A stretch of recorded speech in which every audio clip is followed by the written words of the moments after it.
IT act and law, cyber ലോസും അതുമായിട്ട് ബന്ധപ്പെട്ട കുറെ ക്വസ്റ്റ്യൻസുകളുമാണ് നമ്മൾ ഇന്നത്തെ ക്ലാസ്സിൽ ഇൻക്ലൂഡ് ചെയ്തിരിക്കുന്നത്. നമുക്ക് ടോപ്പിക്സിലേക്ക് പോവാം.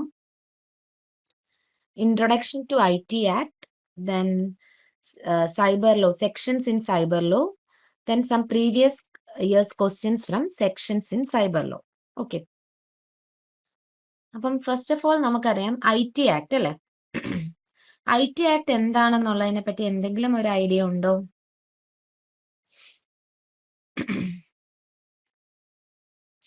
IT ആക്ട് എന്ന് പറയുന്നത് എന്താണ്? മെയിൻ ആയിട്ടും IT ആക്ട് എന്ന് പറയുമ്പോൾ എന്താണ്? ഇൻഫർമേഷൻ ടെക്നോളജി ആക്ട് ആണ് അല്ലെ. ഇൻഫർമേഷൻ ടെക്നോളജി ആക്ട് ആണ് IT ആക്ട് എന്ന് പറയുന്നത്. IT ആക്ട് നമ്മൾ IT ആക്ട് 2000 എന്നാണ് നമ്മൾ എപ്പോഴും കേട്ടിട്ടുള്ളത്. IT ആക്ട് 2000 ഇത് ശരിക്കും എന്താണ്? It's a law in India അല്ലെ. ഇന്ത്യയിലുള്ളൊരു ലോ ആണ്. മെയിൻ ആയിട്ടും അതെന്താണ്? സൈബർ ആക്ടിവിറ്റീസ്, സൈബറുമായിട്ട് ബന്ധപ്പെട്ട് നമ്മൾ കഴിഞ്ഞ ക്ലാസ്സിൽ സൈബർ ക്രൈമുകൾ ഒരുപാട് പഠിച്ചു അല്ലെ. അപ്പം സൈബർ ക്രൈമുകൾ ഇങ്ങനെ കൂടി നമ്മൾ ഇൻഫർമേഷൻസ് എല്ലാം ഓൺലൈനിൽ എന്താണ് നമ്മൾ കൊടുക്കുന്നതോടുകൂടി സൈബർ ക്രൈംസിന്റെ എണ്ണവും കൂടിക്കൂടി വരുവാണ്. അപ്പൊ അവിടെ സൈബർ ആക്ടിവിറ്റീസുകളെയൊക്കെ ഒരു നിയന്ത്രിക്കണമെങ്കിൽ, അല്ലെങ്കിൽ ഈ പറയുന്ന സൈബർ ക്രൈമുകളെയൊക്കെ നിയന്ത്രിക്കണമെങ്കിൽ നമ്മുടെ ഇവിടെ നമുക്ക് എന്ത് വേണം? ഒരു ലോ വേണം അല്ലെ. സോ ഇതുപോലുള്ള സൈബർ ആക്ടിവിറ്റീസും സൈബർ എന്താണ് ഇലക്ട്രോണിക് റെക്കോർഡ്സുകൾ, ഡിജിറ്റൽ ട്രാൻസാക്ഷൻസ്, ഇതുമായിട്ട് ബന്ധപ്പെട്ട കുറ്റകൃത്യങ്ങളെയെല്ലാം കൈകാര്യം ചെയ്യാൻ വേണ്ടിയിട്ട് നമ്മുടെ ഇന്ത്യയിൽ എന്താണ് വന്ന ഒരു ആക്ട് ആണ്, നിയമമാണ് IT ആക്ട് 2000 എന്ന് പറയുന്നത്. ഇൻഫർമേഷൻ ടെക്നോളജി ആക്ട് 2000 എന്നാണ് പറയുന്നത്. ഓക്കെ. സോ ഈ IT ആക്ട് എന്ന് പറയുമ്പം അതിന്റെ മെയിൻലി അതിന്റെ നമ്മൾ കുറച്ച് കാര്യം ഡേറ്റുകൾ ഓർത്ത് വെക്കേണ്ടതായിട്ട് ആവശ്യമുണ്ട്. അതിന് മുമ്പായിട്ട് mainly IT ആക്ടിൽ 13 chapters, 90 sections and 4 schedules.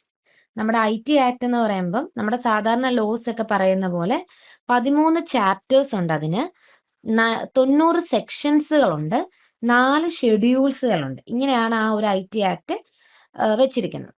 ഈ ലാസ്റ്റ് 4 സെക്ഷൻസ് എന്ന് പറയുമ്പോൾ 91 മുതൽ 94 വരെയുള്ള സെക്ഷനുകൾ വേറെ ഉണ്ട്. അത് മെയിൻ ആയിട്ടും ഡീൽ ചെയ്തേക്കുന്നത് വിത്ത് ദ അമെൻമെന്റ്സ് to the Indian penal code 1860. Indian penal കോഡിൽ വന്നിരിക്കുന്ന ഭേദഗതികൾ, അതേപോലെ ഇന്ത്യൻ എവിഡൻസ് ആക്ട് ഉണ്ട് 1872, അതേപോലെ ബാങ്കേഴ്സ് ബുക്ക് എവിഡൻസ് ആക്ട് ഉണ്ട് 1891, reserve bank of Indian act 1934. ഇതുപോലുള്ള ആക്ടുകൾ മെയിൻലി എന്താണ് ഡിലീറ്റ് ചെയ്യപ്പെട്ടതുമായിട്ട് ബന്ധപ്പെട്ട ഒരു ഭേദഗതിയാണ് എന്ത്?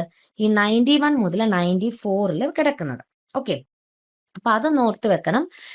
13 ചാപ്റ്റേഴ്സും ഉണ്ട്, അതേപോലെ 90 സെക്ഷൻസും ഉണ്ട്, 4 ഷെഡ്യൂൾസും ആണ് ഇതിൻ്റെ അകത്ത് വരുന്നത്. 13 അത് എക്സാമിനൊക്കെ ചോദിച്ചിട്ടുള്ളതാണ്. 13 ചാപ്റ്റേഴ്സ്, 90 സെക്ഷൻസ് ആൻഡ് 4 ഷെഡ്യൂൾസ് ആണ് വരുന്നത്. അപ്പൊ ഈ 91 മുതൽ 94 വരെയുള്ള ഈ സെക്ഷനുകൾ എന്ന് പറയുന്നത് എന്താണ്? നമ്മുടെ ഇമ്പോർട്ടന്റ് ലോസ് ആയിട്ടുള്ള Indian penal code 1860, Indian evidence act 1872, bankers book act 1891, reserve bank of India act 1934. ഇതിലൊക്കെ ഒരു അമെൻഡ്മെന്റ് എന്ന് പറഞ്ഞാൽ ഭേദഗതി ചെയ്തിരിക്കുന്ന ഒരു സെക്ഷനാണ് 91 മുതൽ 94. സോ ഈ ലോസുകളെല്ലാം എന്താണ്? നമ്മുടെ ഇലക്ട്രോണിക് റെക്കോർഡ്സ് അല്ലെങ്കിൽ ഡിജിറ്റൽ ട്രാൻസാക്ഷൻസിനെയൊക്കെ ആയിട്ട് എന്താണ് കോമ്പാക്റ്റബിൾ ആണ് എന്ന് പറയാനായിട്ട് ഉള്ള കുറെ ഭേദഗതികളും കാര്യങ്ങളും ഇതിൻ്റെ അകത്ത് ചെയ്തിട്ടുണ്ട്. ഇനി IT ആക്ടിന്റെ ഒരു ഭേദഗതി ചെയ്ത IT ആക്ട് 2000 നിലവിൽ വന്നത്. അത് ഭേദഗതി ചെയ്ത വർഷം ചോദിച്ചാൽ 2008 അതിൽ നമ്മൾ അമെൻമെന്റ് വന്നത്. ദാറ്റ് ഇസ് ഭേദഗതി ചെയ്തത് 2008. ഓക്കെ. ശരിക്കും IT ആക്ട് വന്നതെന്ന് പറയുന്നത് 17 ഒക്ടോബർ 2000 IT ആക്ട് നിലവിൽ വന്ന വർഷം. 17 ഒക്ടോബർ 2000. ഓക്കെ. ഇതാണ് IT ആക്ട് നിലവിൽ വന്നത്. ഈ പറയുന്ന ഒക്ടോബർ 17, 2000 വന്നത്. ഇനി ഇത് 2008 ഇതിന് ചെറിയൊരു ഭേദഗതി വരുത്തി, ചെറിയ ചേഞ്ചസുകളൊക്കെ വരുത്തി. ഓക്കെ. അപ്പൊ നമ്മളോട് ക്വസ്റ്റ്യൻസ് ഈ ഡേറ്റുകളൊക്കെ ചോദിച്ചു കണ്ടിട്ടുണ്ട് പല എക്സാംസിനായിട്ട്. അപ്പൊ നമ്മളോട് ചോദിക്കുന്നത് ഇങ്ങനെ ആയിരിക്കാം: IT ആക്ട് നിലവിൽ വന്നത് എന്നാണ്, എന്നോട്ടാണ് വന്നതെന്ന്, നിലവിൽ വന്നതെന്ന് പറഞ്ഞാൽ ഒക്ടോബർ 17, 2000 വരുന്നത്. ഓക്കെ, ഇനി ഇത് പ്രസിഡന്റിന് മുന്നാകെ വെച്ച ഡേറ്റ് ചോദിക്കുവാണെങ്കിൽ 9th June 2000 നമ്മുടെ എന്താണ് act of parliament received the assent of the president on. അപ്പൊ പ്രസിഡന്റ് ഒപ്പുവെച്ച ഡേറ്റ് ചോദിക്കുവാണെങ്കിൽ 9th June 2000 IT ആക്ടിന്റെ വന്നിരിക്കുന്നത്. ഒക്ടോബർ 17, 2000 അത് നിലവിൽ വന്നത്. ഓക്കെ, അപ്പൊ ആ ഡേറ്റ് ഒന്ന് ഓർത്ത് വെക്കണം. 9th June എന്നുള്ള ഓപ്ഷനിൽ ഇങ്ങനെ വന്നാൽ 9th June 2000 എന്ന് വന്നു കഴിഞ്ഞാൽ അത് നമ്മൾ എന്താണ് ഓർത്ത് വെക്കേണ്ടത്? ഇന്ത്യൻ പാർലമെന്റ് പാസ്സാക്കിയത്, IT ആക്ട് ഇന്ത്യൻ പാർലമെന്റ് പാസ്സാക്കിയ ഡേറ്റ് ചോദിക്കുവാണെങ്കിൽ 9th June 2000ഉം IT ആക്ട് നിലവിൽ വന്ന ഡേറ്റ് ചോദിക്കുവാണ് എന്ന് മുതലാണ് വന്നതെന്ന് ചോദിച്ചാൽ ഒക്ടോബർ 17, 2000. ഇനി IT ആക്ട് ഭേദഗതി ചെയ്തത് ഡിസംബർ 23, 2008 ഭേദഗതി ചെയ്തത്. ഇനി അത് നിലവിൽ വന്ന അമെന്റ്മെന്റ് ചെയ്തതിന് ശേഷം അമെന്റ്മെന്റ് പ്രാബല്യത്തിൽ വരുമല്ലോ, അത് വന്നത് ഒക്ടോബർ 27, 2009 പ്രാബല്യത്തിൽ വന്നത്. അപ്പൊ ഇത്രയും ഡേറ്റുകളാണ് IT ആക്ടിനെ പറ്റി ഓർത്തിരിക്കേണ്ടത്. 9th June 2000, 17th October 2000, 23rd December 2008, 27th October 2009. 9th June parliament പാസ്സാക്കിയത്, 17th October 2000 IT ആക്ട് പ്രാബല്യത്തിൽ വന്നത്, 23rd December 2008 അമെന്റ്മെന്റ് ചെയ്യപ്പെട്ടത്, IT ആക്ടിൽ ഭേദഗതി ചെയ്യപ്പെട്ടത്.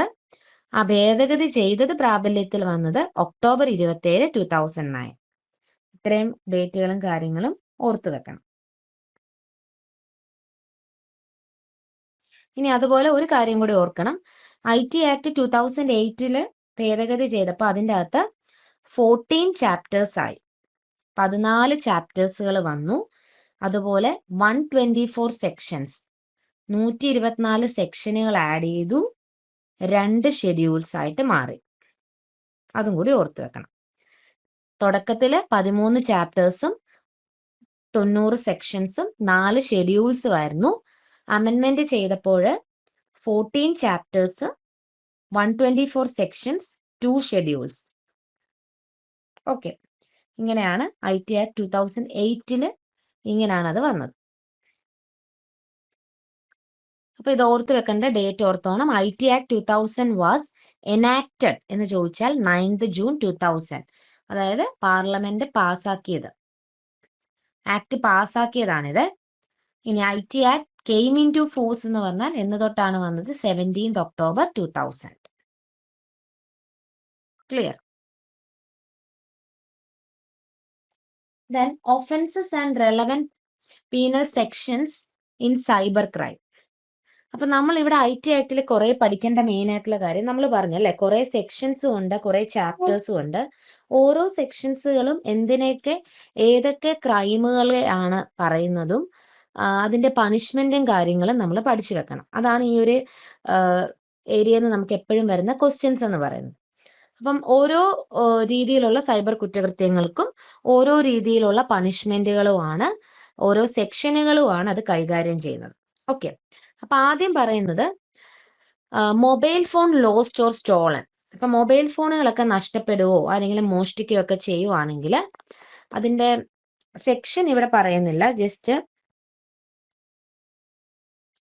ആപ്ലിക്കബിൾ സെക്ഷൻസ് അണ്ടർ അതർ ലോസിൽ വരുവാണെങ്കിൽ നമ്മുടെ സെക്ഷൻ 379 IPCയിൽ 379 അപ് ടു 3 years പണിഷ്മെന്റും ഉണ്ട്, ഫൈനും ഉണ്ടാവും, അല്ലെങ്കിൽ ഇത് രണ്ടും വരാം. ഓക്കെ, അതായത് മൊബൈൽ ഫോണുകൾ നഷ്ടപ്പെടുകയോ അല്ലെങ്കിൽ മൊബൈൽ ഫോൺസ് ലോസ്റ്റ് ആവുകയോ ഒക്കെ മോഷ്ടിക്കപ്പെടുകയോ ഒക്കെ ചെയ്താൽ നമ്മൾ ഈ പറയുന്ന എന്താണ് പണിഷ്മെന്റ് ആണ് മെയിൻ ആയിട്ടും കിട്ടുന്നത്. അപ്പൊ അതൊന്ന് ഓർത്ത് വെക്കണം. ദെൻ നെക്സ്റ്റ് വരുന്നത് ഇന്ത്യൻ പീനൽ കോഡിന്റെ സെക്ഷൻ 379 തെഫ്റ്റ് എന്ന് പറയുന്നത്, മോഷ്ടിക്കുക എന്നുള്ളത്. 3 വർഷം വരെ പണിഷ്മെന്റും ഉണ്ടാവും, ഫൈൻ ഉണ്ടാവും, അല്ലെങ്കിൽ അത് രണ്ടും വരാം. രണ്ടാമത്തെ സെക്ഷനിൽ പറയുന്നത് receiving stolen computer, mobile phone or data or computer or mobile phone owned by you is found in the hands of someone else. ഇപ്പൊ ആരെങ്കിലും മോഷ്ടിച്ചുകൊണ്ട് വന്നിരിക്കുന്ന മൊബൈൽ ഫോണുകൾ അല്ലെങ്കിൽ ആരെങ്കിലും ഡേറ്റ അല്ലെങ്കിൽ കമ്പ്യൂട്ടറുകളോ മോഷ്ടിച്ചുകൊണ്ട് വരുന്നത് കൈവശപ്പെടുത്തി വെച്ചാൽ സെക്ഷൻ 66B പ്രകാരം, IT ആക്ടിന്റെ സെക്ഷൻ 66B പ്രകാരം നമുക്ക് എന്താണ് 3 വർഷത്തെ തടവും 1 ലക്ഷം രൂപ ഫൈനും അല്ലെങ്കിൽ രണ്ടും വരാം. ഓക്കെ, സെക്ഷൻ 66B മോഷ്ടിക്കപ്പെട്ട് കൊണ്ടുവന്ന കമ്പ്യൂട്ടറുകളോ അല്ലെങ്കിൽ അതുപോലത്തെ വസ്തുക്കളോ നമ്മുടെ കൈവശം വെച്ച് കഴിഞ്ഞാൽ സെക്ഷൻ 66B പ്രകാരം നമുക്ക് ഈ പറയുന്ന ശിക്ഷകളും 3 വർഷത്തെ തടവും 1 ലക്ഷം രൂപ ഫൈനും അല്ലെങ്കിൽ അത് രണ്ടും വരാനും പറ്റും. ഓക്കെ, ഇനി നമ്മുടെ IPCയിൽ പറയുവാണെങ്കിൽ സെക്ഷൻ 411 അപ് ടു 3 years വരെ എന്താണ് പണിഷ്മെന്റ് ഉണ്ട്. ഇന്ത്യൻ പീനൽ കോഡിന്റെ ആണ് ഈ പറയുന്നത്. Then another nature of complaint എന്ന് പറയുന്നത് data owned by you or your company in any form is stolen. അതായത് ഇപ്പം നമ്മുടെ കമ്പനിയിലെ എന്തെങ്കിലും ഡേറ്റകൾ ആരെങ്കിലും മോഷ്ടിക്കുകയോ നമ്മുടെ പേഴ്സണൽ ആയിട്ടുള്ള അല്ലെങ്കിൽ കമ്പനി ഡേറ്റകൾ മോഷ്ടിക്കുകയോ ഒക്കെ ചെയ്താൽ സെക്ഷൻ നേരത്തെ പറഞ്ഞ പോലെ സെക്ഷൻ 66, അതായത് ഹാക്കിംഗ് വിത്ത് കമ്പ്യൂട്ടർ സിസ്റ്റം ആണ്. ഹാക്കിംഗ് വിത്ത് കമ്പ്യൂട്ടർ സിസ്റ്റം വെച്ചിട്ട് ഹാക്ക് ചെയ്യുന്നു. ഓക്കെ, അപ്പൊ അങ്ങനെയുള്ള ഒരു ഹാക്കിംഗ് വിത്ത് കമ്പ്യൂട്ടർ സിസ്റ്റം എന്ന് പറയുമ്പം അവിടെ ആ ഒരു കംപ്ലൈന്റ്, അതായത് നമ്മുടെ ഡേറ്റ തെഫ്റ്റ് ആണ് ഉദ്ദേശിക്കുന്നത്, പേഴ്സണൽ ഓർ കമ്പനി ഡേറ്റയൊക്കെ മോഷ്ടിക്കുവാണെങ്കിൽ സെക്ഷൻ 66 പ്രകാരം 3 വർഷത്തെ തടവും ഫൈനും 5 ലക്ഷം രൂപ അല്ലെങ്കിൽ രണ്ടും കിട്ടും. ഓക്കെ, രണ്ടും ആകാം. ഇത്രയായിരിക്കും പണിഷ്മെന്റ് വരുന്നത്. ഇനി IPCയിലാണെങ്കിൽ സെക്ഷൻ 379 പ്രകാരം നേരത്തെ ഇവിടെ പറഞ്ഞ ഈ 379 മോഷ്ടിക്കപ്പെടുന്നതെന്ന് പറഞ്ഞില്ലേ, ആ ഒരു സെക്ഷൻ തന്നെയാണ് ഇതും ഹാൻഡിൽ ചെയ്യുന്നത്.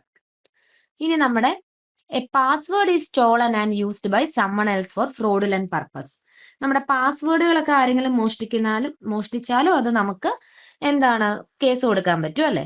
അപ്പം അങ്ങനെ ആരെങ്കിലും എന്തെങ്കിലും കാര്യത്തിന് വേണ്ടിയിട്ട് ഫ്രോഡുലന്റ് പരിപാടിക്ക് വേണ്ടിയിട്ട് നമ്മുടെ പാസ്വേഡുകളൊക്കെ മോഷ്ടിക്കുവാണെങ്കിൽ സെക്ഷൻ 66C ഐഡന്റിറ്റി തെഫ്റ്റ് ആണത്. ഐഡന്റിറ്റി തെഫ്റ്റ് സെക്ഷൻ 66C പ്രകാരം 3 വർഷത്തെ തടവും 1 ലക്ഷം രൂപ ഫൈനും വരും. പിന്നെ സെക്ഷൻ 66Dയിലും പറയുന്നുണ്ട് സൈബർ പെർസണേഷൻ എന്നാണ്. ഇപ്പൊ നമ്മുടെ ആൾമാറാട്ടം നടത്തുകയല്ലേ, ഇംപെർസണേഷൻ. അതായത് ഇപ്പൊ നമ്മുടെ പാസ്വേഡ് ഒക്കെ മോഷ്ടിച്ചിട്ട് നമ്മുടെ അക്കൗണ്ടിൽ കയറിയിട്ട് നമ്മളാണെന്നുള്ള വ്യാജേന മറ്റുള്ളവരെ കബളിപ്പിക്കുക. ഇത് കൈകാര്യം ചെയ്യാനായിട്ട് സെക്ഷൻ 66D ഇംപെർസണേഷൻ ആണ്, ആൾമാറാട്ടം നടത്തുന്നതാണ് പറയുന്നത്. സെക്ഷൻ 66Cയും ഇതേപോലെ എന്താണ് ഐഡന്റിറ്റി തെഫ്റ്റ്, പക്ഷെ നമ്മുടെ എന്താണ് പാസ്വേഡ് ഒക്കെ മോഷ്ടിച്ചിട്ട് നമ്മൾ ഇന്ന ആളാണെന്ന് ചമഞ്ഞ് ഫ്രോഡുലന്റ് പരിപാടികളൊക്കെ നടത്തുവാണെങ്കിൽ 66Cയിലാണ് ഐഡന്റിറ്റി തെഫ്റ്റ് വരുന്നത്, 66Dയിലാണ് ഇംപെർസണേഷൻ വരുന്നത്. ഇംപെർസണേഷൻ, ആൾമാറാട്ടം. ഓക്കെ, ഇത് നമ്മുടെ IPCയിലാണെങ്കിൽ സെക്ഷൻ 419 ചീറ്റിങ്ങിന്, 420 ചീറ്റിംഗ് ആൻഡ് ഡിസോണസ്റ്റി എന്ന് പറയും. അപ് ടു 7 വർഷം വരെ തടവുണ്ട്. ഇവിടെ 66Cയിൽ 3 വർഷം തടവും 1 ലക്ഷം രൂപ ഫൈനുമാണ് വരുന്നത്. 66Dയില് 3 വർഷം തടവ്, 1 ലക്ഷം രൂപ തന്നെയാണ് ഫൈനും വരുന്നത്. ഇവിടെ അത് തന്നെയാണ്, സെയിം ആണ് ഇത് രണ്ടും. അപ്പൊ അത് ഓർത്ത് വെക്കുക. ദെൻ ഇത് പഠിക്കുമ്പോൾ ഓരോ സെക്ഷൻ എഴുതി വെക്കുക, അവിടെയുള്ള എന്താണ് പണിഷ്മെന്റുകൾ നോക്കുക, എന്താണ് ക്രൈം എന്ന് കംപ്ലൈന്റ് എന്നുള്ളതും പഠിക്കുക.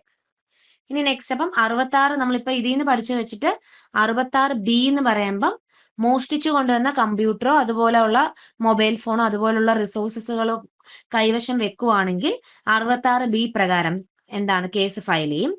ദെൻ 66 എന്ന് പറയുന്നത് മെയിൻ ആയിട്ടും ഹാക്കിംഗ് അല്ലെ, ഡേറ്റ തെഫ്റ്റ് ആണ്. നമ്മുടെ അനുവാദമില്ലാതെ നമ്മുടെ പേഴ്സണൽ അല്ലെങ്കിൽ കമ്പനി ഡേറ്റകൾ മോഷ്ടിക്കുവാണെങ്കിൽ hacking with computer system section 66. Then section 66Cയിലാണെങ്കിൽ ഐഡന്റിറ്റി തെഫ്റ്റ്. ഈ C ഇങ്ങനെ ഓർത്തു വെച്ചാൽ മതി.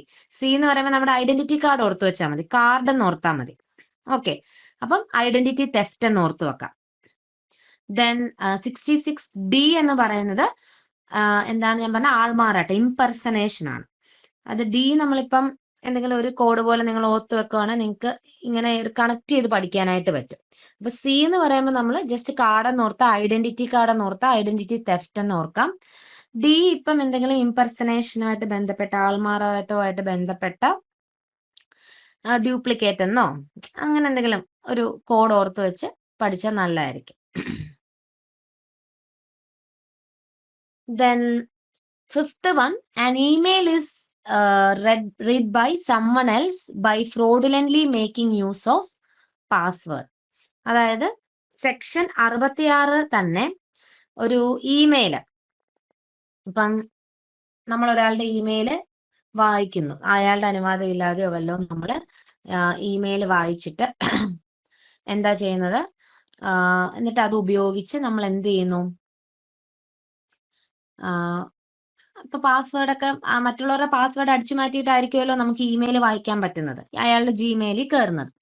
അപ്പൊ അയാളുടെ പാസ്വേഡ് അടിച്ചു മാറ്റി ഇമെയിൽ ആക്സസ് ചെയ്തിട്ട് ആ ഇമെയിൽ വായിച്ചിട്ട് നമ്മൾ എന്ത് ചെയ്യുന്നു, ആ പാസ്വേഡ് ഉപയോഗിച്ച് വേറെ മെയിലുകളൊക്കെ അയക്കുകയൊക്കെ ആണെങ്കിൽ, ഞാൻ നേരത്തെ പറഞ്ഞ തന്നെ നമ്മുടെ 66 പാസ്വേഡ് അടിച്ചു മാറ്റിയിട്ട് നമ്മൾ ആൾമാറാട്ടം നടത്തുന്ന സെയിം സംഭവം തന്നെ.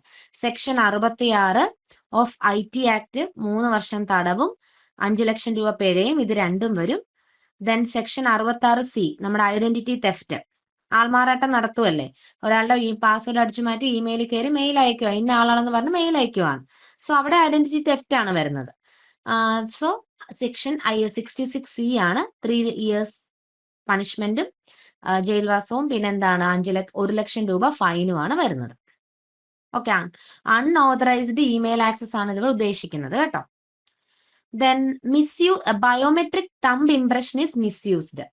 ഇപ്പൊ നമ്മൾ പറയത്തില്ല നമ്മുടെ ഫിംഗർ പ്രിന്റ്, തമ്പ് ഇംപ്രഷൻ അങ്ങനെയുള്ളത് മിസ്യൂസ് ചെയ്യുവാണെങ്കിൽ, ഓക്കെ, അത് ഉപയോഗിച്ച് എന്തെങ്കിലും കുറ്റകൃത്യങ്ങളൊക്കെ ചെയ്യുവാണെങ്കിൽ അതും നമ്മുടെ ഐഡന്റിറ്റി കാർഡ് ഓർത്ത് വെക്കുക. Section 66C. ഇതെല്ലാം നമ്മുടെ ഐഡന്റിറ്റിയെ മോഷ്ടിക്കുന്ന പരിപാടികളാണല്ലോ, ബയോമെട്രിക് തമ്പ് ഇംപ്രഷൻ ഒക്കെ മിസ്യൂസ് ചെയ്യാന്ന് പറയുന്നത്. അതും 66C തന്നെയാണ്. 3 വർഷത്തെ തടവും 1 ലക്ഷം രൂപ ഫൈനും വരും.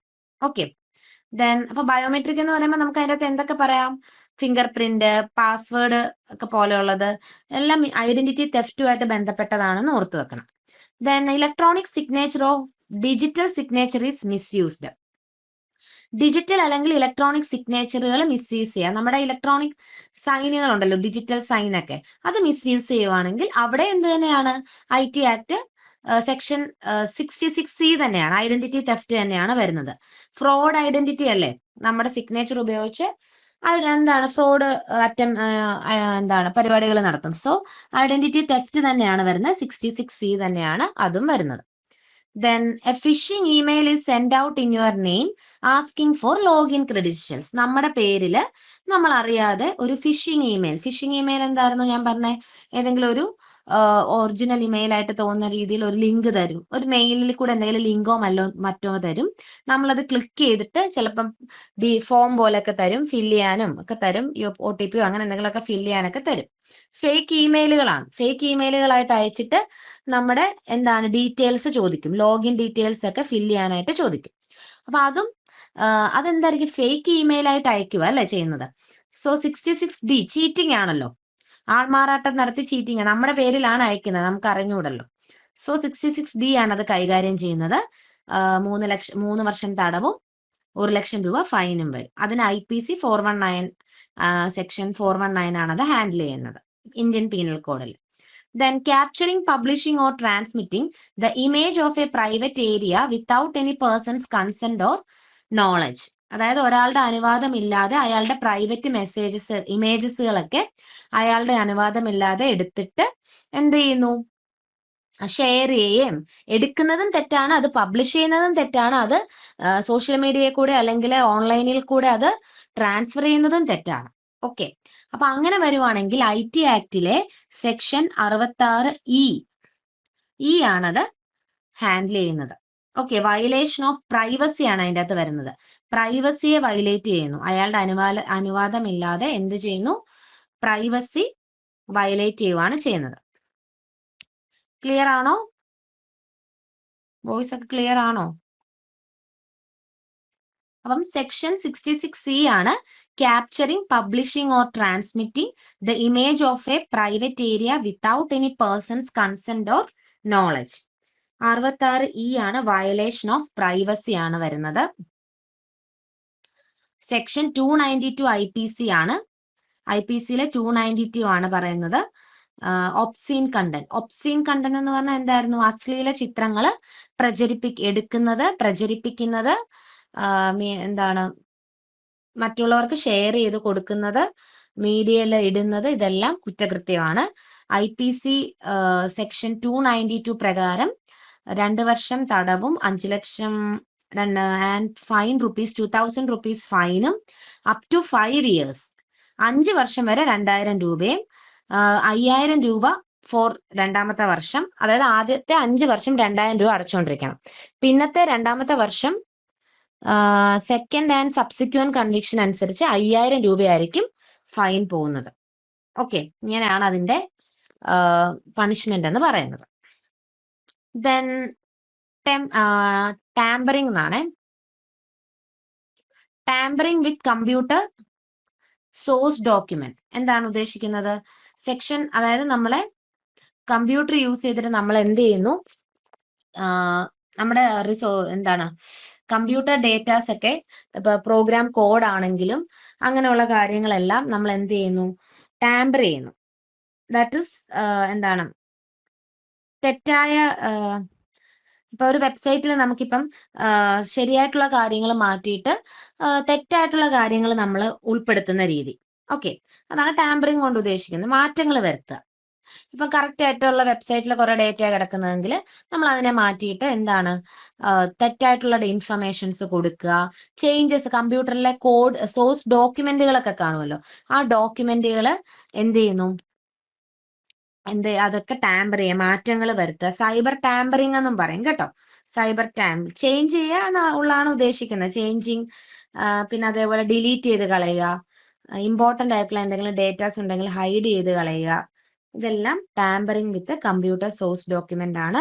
ഇങ്ങനെ ഒരു കംപ്ലൈന്റ് വന്നു കഴിഞ്ഞാൽ സെക്ഷൻ 65 ഓഫ് IT ആക്ടിന്റെ സെക്ഷൻ 65 ആണ് ഇത് ഹാൻഡിൽ ചെയ്യുന്നത്. 3 വർഷത്തെ തടവും ഫൈൻ ഉണ്ട് up to rupees 2 lakh or both. 2 ലക്ഷം രൂപ വരെ ഫൈനും വരും, രണ്ടും വരാം. പിന്നെ സെക്ഷൻ 66 ഓഫ് IT ആക്ട് പ്രകാരം ഇതിന് നമുക്ക് കേസ് എടുക്കുന്നുണ്ട്. കാര്യം കമ്പ്യൂട്ടർ സിസ്റ്റം വിത്തിട്ട് ഹാക്കിംഗ് വിത്ത് കമ്പ്യൂട്ടർ സിസ്റ്റം ആണല്ലോ 66 എന്ന് പറയുന്നത്. അതും 3 വർഷത്തെ തടവും 5 ലക്ഷം രൂപയും രണ്ടും വരാം. ഓക്കെ, ഇനി ഡേറ്റ മോഡിഫിക്കേഷൻസ്, ഡേറ്റയിൽ എന്തെങ്കിലും ചേഞ്ചസുകൾ വരുത്തുവാണെങ്കിൽ, ഒരാളുടെ അനുവാദമില്ലാതെ അയാളുടെ ഡേറ്റയിലോ അല്ലെങ്കിൽ കമ്പനി ഡേറ്റയിലൊക്കെ എന്തെങ്കിലും ചേഞ്ചസുകൾ വരുത്തുവാണെങ്കിൽ അതും സെക്ഷൻ 66 പ്രകാരം ഈ നേരത്തെ പറഞ്ഞ 3 വർഷം തടവും 5 ലക്ഷം രൂപയും രണ്ടും കൂടി വരാം. Then sending offensive messages through communication സർവീസിൽ കൂടെ ഒഫെൻസീവ് ആയിട്ടുള്ള മെസ്സേജസുകളൊക്കെ അയക്കുവാണെങ്കിൽ അതിന് IPCയുടെ സെക്ഷനുകളാണ് പറയുന്നത്. 500 മുതൽ 508 വരെയുള്ള സെക്ഷൻസുകൾ പറയുന്നുണ്ട്.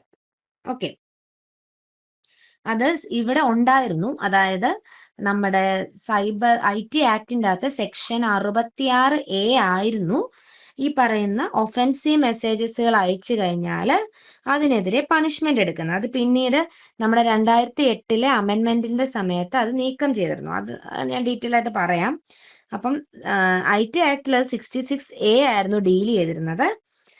ഒഫെൻസീവ് മെസ്സേജസുകൾ കമ്പ്യൂട്ടറോ അല്ലെങ്കിൽ communication devices like mobile phone, ടാബുകൾ ഒക്കെ വെച്ചിട്ട് ഒഫെൻസീവ് മെസ്സേജസുകൾ അയക്കുവാണെങ്കിൽ അത് ഇപ്പം ഒഫെൻസീവ് മെസ്സേജസ് ഉദ്ദേശിക്കുന്ന എന്തൊക്കെയായിരിക്കും? ഇപ്പൊ ബാഡ് വേർഡ്സ് ഒക്കെ ചേർത്തിട്ടുള്ള മെസ്സേജസുകളൊക്കെയാണ് ഉദ്ദേശിക്കുന്നത്. അത് പ്രകാരം അങ്ങനെ അയക്കുമായിരുന്നെങ്കിൽ നമ്മളെ ഒരു IT ആക്ട് പ്രകാരം നമുക്കെതിരെ കേസ് എടുക്കാമായിരുന്നു. പക്ഷെ അത് IT ആക്ടിൽ നിന്ന് 2008 നീക്കം ചെയ്തു. അതുകൊണ്ടാണ് അത് അവിടെ ഇല്ലാഞ്ഞത്. പക്ഷെ IPC പ്രകാരം ഈ പറയുന്ന കാര്യങ്ങൾക്കെല്ലാം എന്ത് ചെയ്യാം, കേസ് എടുക്കാനായിട്ട്, ഈ പറയുന്ന സെക്ഷൻസ് വെച്ചിട്ട് കേസ് എടുക്കാനായിട്ട് പറ്റും. Then publishing or transmitting obscene material. നമ്മൾ നേരത്തെ പറഞ്ഞ പോലെ ഒബ്സീൻ മെറ്റീരിയൽസ് ഇലക്ട്രോണിക് ഫോമിൽ പബ്ലിഷ് ചെയ്യുക, ട്രാൻസ്മിറ്റ് ചെയ്യുവാണെങ്കിൽ സെക്ഷൻ 67 എന്ന് പറയുന്ന സെക്ഷൻ അതിനായിട്ടുണ്ട്. അവിടെ നമ്മൾ പറഞ്ഞത് ഏതായിരുന്നു? 66E ആണ് ഇവിടെ പറഞ്ഞത്. 66E എന്ന് പറഞ്ഞാൽ ഒരാളുടെ, ഒരു വ്യക്തിയുടെ കൺസെന്റ് ഇല്ലാതെ ആ വ്യക്തിയുടെ ഇമേജസോ അങ്ങനെ എന്തെങ്കിലും പ്രൈവസി, വയലേഷൻ ഓഫ് പ്രൈവസി, സ്വകാര്യത വയലേറ്റ് ചെയ്യുവാണെങ്കിൽ 66E പ്രകാരം. ഇനി അല്ല നമ്മൾ ഒബ്സിൻ, അശ്ലീല ചിത്രങ്ങൾ പ്രചരിപ്പിക്കുക, പബ്ലിഷ് ചെയ്യുക, ട്രാൻസ്മിറ്റ് ചെയ്യുക ഒക്കെ ചെയ്യുവാണെങ്കിൽ 67, സെക്ഷൻ 67 പ്രകാരം കേസെടുക്കും. 3 വർഷം തടവുണ്ട്, 5 ലക്ഷം രൂപ പിഴയും വരുന്നുണ്ട്. പിന്നെ അതനുസരിച്ചുള്ള ഇതനുസരിച്ച് വർഷം നീട്ടുകയും എമൗണ്ട് കൂടുകയും ഒക്കെ ചെയ്യുന്നുണ്ട്. സെക്ഷൻ 292 IPC പ്രകാരമുള്ള സെക്ഷനുകൾ ഇവിടെ പറഞ്ഞിട്ടുണ്ട്. Then publishing or transmitting of material containing sexually explicit act in electronic form. അതായത് ഇതും അത് തന്നെയാണ്, നേരത്തെ പറഞ്ഞ ഒബ്സീൻ മെറ്റീരിയൽസ്, അശ്ലീല ചിത്രങ്ങൾ പ്രചരിപ്പിക്കുന്ന ഇത് തന്നെയാണ്, സെക്ഷൻ 67 തന്നെയാണ് ഇതും ഹാൻഡിൽ ചെയ്യുന്നത്. Then publishing or transmitting of material depicting children in sexually explicit act. അതായത് കുട്ടികളുടെ, ഇതിപ്പോ നമ്മൾ കോമൺ ആയിട്ട് പറഞ്ഞതാണ്, കുട്ടികളുമായിട്ട് ബന്ധപ്പെട്ട ഇതേപോലെ അശ്ലീല ചിത്രങ്ങളും ഒക്കെ പ്രചരിപ്പിക്കുകയാണെങ്കിൽ, ചൈൽഡ് പോണോഗ്രഫിയാണ് പറയുന്നത്, ചൈൽഡ് പോണോഗ്രഫി, അതൊക്കെയാണെങ്കിൽ സെക്ഷൻ 67 തന്നെ 67B, സെക്ഷൻ 67B എന്ന് ഓർത്ത് വെച്ചാൽ മതി. അതാണ് കുട്ടികളുമായിട്ട് ബന്ധപ്പെട്ടത് വരുന്നത്. ഓക്കെ. ദെൻ സെക്കൻഡ്, അതിന്റെ ശിക്ഷ എന്ന് പറഞ്ഞാൽ 5 വർഷം തടവും 10 ലക്ഷം രൂപ പിഴയും ഉണ്ട്. അതുമായിട്ട് പിന്നെ സബ്സിക്വന്റ് ആയിട്ടുള്ള കൺവിക്ഷൻസ് ഒക്കെ വരുന്നുണ്ട്. ദെൻ അതിന്റെ IPC പ്രകാരമായിട്ടുള്ള സെക്ഷൻസുകൾ ഇതൊക്കെയാണെന്ന് ഓർത്തു വെക്കാം. ദെൻ മിസ്യൂസിങ് എ വൈഫൈ, ഒരു വൈഫൈ ഇപ്പം മിസ്യൂസ് ചെയ്യുവാണ്, wifi connection if done against state. അതായത് സെക്ഷൻ 66 നമ്മൾ നേരത്തെ പറഞ്ഞായിരുന്നു, ഹാക്കിംഗ് എന്നുള്ള രീതിയിൽ തന്നെയാണ് വൈഫൈ കണക്ഷൻ നമ്മൾ മിസ്യൂസ് ചെയ്യുവാണ് ഒരാളുടെ. ഓക്കെ, സ്റ്റേറ്റിന്റെ ഒക്കെ ആണെങ്കിൽ 66, സെക്ഷൻ 66 ആണത് ഹാൻഡിൽ ചെയ്യുന്നത്. ഓക്കെ, അപ്പൊ താങ്ക് യു.